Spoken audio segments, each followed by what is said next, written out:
তো ফাইনালি এই ঘর থেকে আমরা বিদায় নেব। বিদায় বলতে গিয়ে 12-13টা দিন এই ঘরটাই আমরা ছিলাম। তো আজ থেকে এই ঘরে আর থাকবো না, এটা তো বাবা মার ঘর।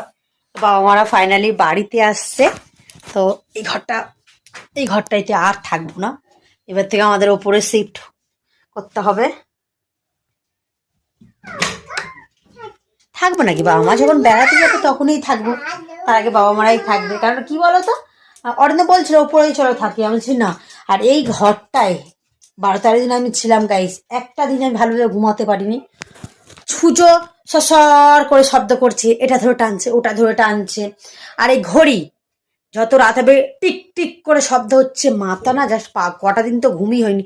বিড়াল এসে দরজা খুলছে, মানে কি ওপরে, মানে ঘুমাবো তো আমার কোনো সার থাকবে না। 8টা, 8:30, 9টা বেজেই যাচ্ছে, কোনো সার থাকবে না ঘুম থেকে। আর এই ঘরে গাইস আমি 12-13টা দিন আমার এক পাতা একদম ঘুম হয়নি। মানে চোখেই বন্ধ করছি, ওই ছুঁচো এসে। কালকে আমি 4বার উঠেছি, 4বার উঠেছি, বলো 4বার উঠেছি। এরকম করে ঘুম হয়?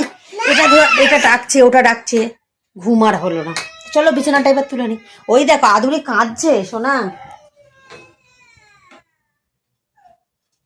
আর উপরে কোনো শব্দ টব্দ কিচ্ছু নেই।